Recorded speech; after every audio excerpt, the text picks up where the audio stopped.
लोकसभा निवडणुकीची घोषणा झाली तरीही महाविकास आघाडीचा तिढा अद्यापही सुटलेला नाहीये। राज्यात 4 जागांवरून महाविकास आघाडीचं एकमतच नाहीये। याशिवाय वंचित सोबत येणार की नाही हा पेच देखील कायम आहे। तर महाविकास आघाडीच्या जागा वाटपाच्या तिढ्याचा आढावा घेऊ या रिपोर्टमध्ये। महाविकास आघाडीचा लोकसभेसाठी फॉर्म्युलाच ठरेना।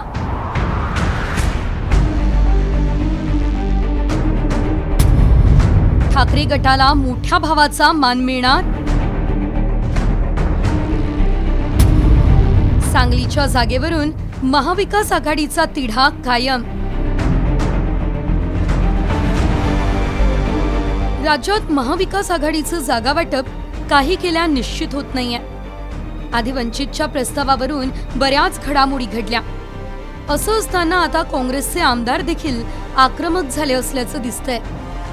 अशातच ठाकरे गटाच्या संभाव्य उमेदवारांची यादी समोर आली आहे। या यादीतील 16 जणांना उमेदवारी मिळणार असं निश्चित मानलं जातंय। विनोद घोसाळकर, संजय दिना पाटील, अरविंद सावंत, अनिल देसाई, चंद्रकांत खैरे, नरेंद्र खेडकर, संजय देशमुख, ओमराजे निंबाळकर, संजय जाधव, भाऊसाहेब वागचौरे, विजय करंजकर, राजन विचारे, अनंत गीते, नागेश आष्टीकर, विनायक राऊत, चंद्रहार पाटील यांना शिवसेना ठाकरे गटाची उमेदवारी मिळणार असं बोललं जातंय। राज्यातील 4 जागांवरून महाविकास आघाडीमध्ये मतभेद असल्याची माहिती समोर आली। त्यात सांगली, भिवंडी, रामटेक, वर्धा या जागांचा समावेश आहे। सांगलीला विशाल पाटील काँग्रेसचे संभाव्य उमेदवार, तर ठाकरे गटाकडून चंद्रहार पाटील हे संभाव्य उमेदवार आहेत। भिवंडीला बाळा मामा म्हात्रे राष्ट्रवादीचे संभाव्य उमेदवार, तर काँग्रेसकडून दयानंद चोरगे हे इच्छुक आहेत।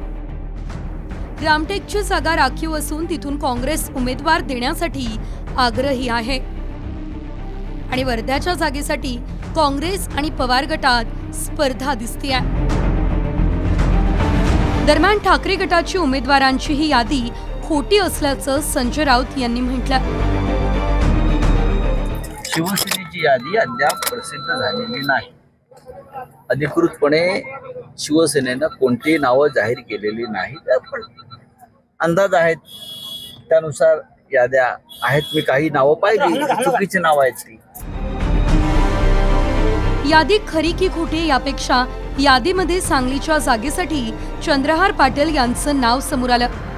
त्यावरून काँग्रेसचे आमदार विश्वजित कदम आणि नाना पटोले यांनी विरोध केला।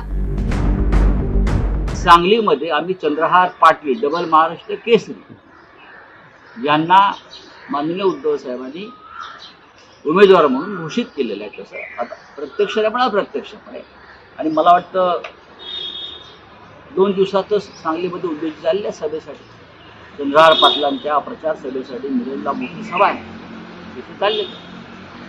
आता पुन्हा बैठका होणार नाहीत तेव्हा स्पष्ट आहे। विचारधारेवर विश्वास ठेवणाऱ्या लोकांच्या जिल्ह्यामध्ये हा काँग्रेस पक्षाकडेच लोकसभा मतदारसंघ राहिला पाहिजे। चंद्रहार पाटील हे डबल महाराष्ट्र केसरी आहेत, पैलवान म्हणून ते प्रसिद्ध आहेत, परंतु राजकारण करत असताना, समाजकारण करत असताना एक विचारधारेचं पाठबळ लागतं। संजय राऊत साहेब हे शिवसेनेचे नेते आहेत। महाविकास आघाडीच्या बाबतीतली भूमिका ते व्यक्तिगत सांगू शकत नाही। शिवसेनेच्या वतीने जर ते काही सांगत असेल तो त्यांचा विषय आहे।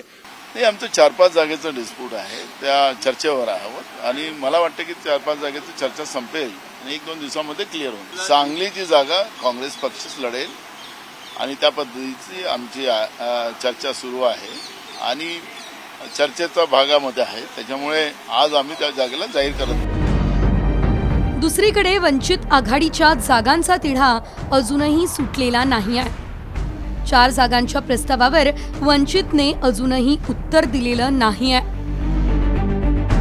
वंचित बहुजन आघाडीला सन्मानानं 4 जागांची ऑफर दिलेली आहे।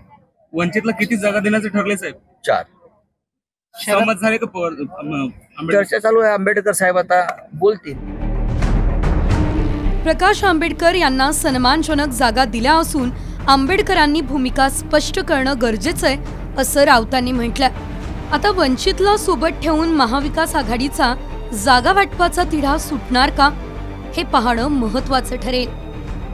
ब्युरो रिपोर्ट, साम टीव्ही न्यूज.